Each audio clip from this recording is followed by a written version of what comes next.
वाशिम जिल्ह्यातील कारंजा तालुक्यातील शिवनगर येथे घडलेल्या एका घटनेने संपूर्ण परिसर हादरून गेला आहे। भारतीय लष्करातील एका जवानावर स्वतःच्या गर्भवती पत्नीची हत्या केल्याचा आरोप झाला असून या प्रकरणात पोलिसांनी गुन्हा दाखल करत जवानासह त्याच्या आईवडिलांना अटक केली आहे। मिळालेल्या माहितीनुसार भारतीय लष्कराच्या 6व्या मराठा बटालियनमध्ये कार्यरत असलेला 28 वर्षीय ज्ञानेश्वर मदने याच्यावर पत्नी दीपालीच्या हत्येचा आरोप आहे।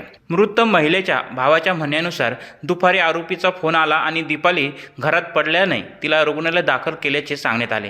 मात्र कुटुंबियांनी कारंजात पोहोचल्यानंतर त्यांना संशय आला आणि त्यांनी पोलिसांकडे धाव घेतली। नातेवाईकांचा असा आरोप आहे की आरोपीचे दुसऱ्या महिलेबरोबर अनैतिक संबंध होते। याच कारणावरून दीपालीचा वारंवार छळ केला जात होता।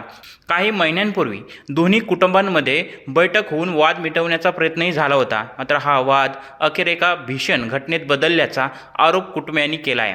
सर्वात वेदनादायक बाब म्हणजे दीपाली 7 महिन्यांची गर्भवती होती। त्यामुळे या घटनेमुळे एका आईसोबतच अजून जन्माला न आलेला बाळाचाही जीव गेलाय। काल दुपारी 4 वाजताच्या सुमारास पोलीस स्टेशन कारंजा येथे एक उपजिल्हा रुग्णालय कारंजा येथून एक मेमो प्राप्त झाला होता की मृतक दीपाली मदने हिला मृत अवस्थेत प्रायव्हेट ॲम्ब्युलन्सने आणलेले आहे। यावरून आमचे ड्युटी ऑफिसर रुग्णालयामध्ये गेले असता त्यांना थोडा संशय आला। त्यानंतर आमचे पोलीस निरीक्षक पी.आय. चोरे यांची टीम तिथे पी.आय. चोरेसोबत त्यांची टीम गेली आणि त्यांनी आम्हाला कळवल्यावर आम्ही पण तिथे पोहोचलो।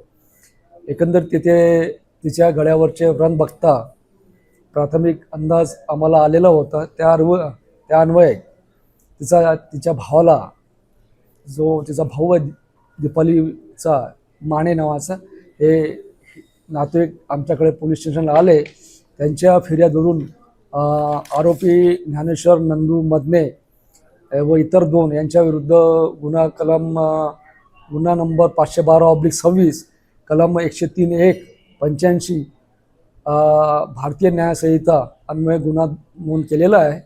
आरोपी क्रमांक 1 यास अटक करण्यात आलेली आहे। आरोपी हा सध्या सैन्य दलात मराठा रेजिमेंटला आहे आणि प्राथमिक तपास सुरू आहे। या प्रकरणाचा अधिक तपास कारंजा शहर पोलीस करत असून नेमकी हत्या कशामुळे झाली, त्यामागील कारणे काय होती आणि पुढील तपासात आणखी कोणती तथ्ये समोर येणार ते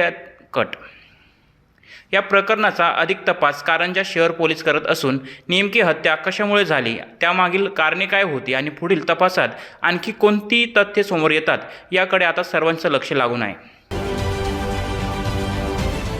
महाराष्ट्रातील सर्व बातम्यांचे विश्वासार्ह व्यासपीठ,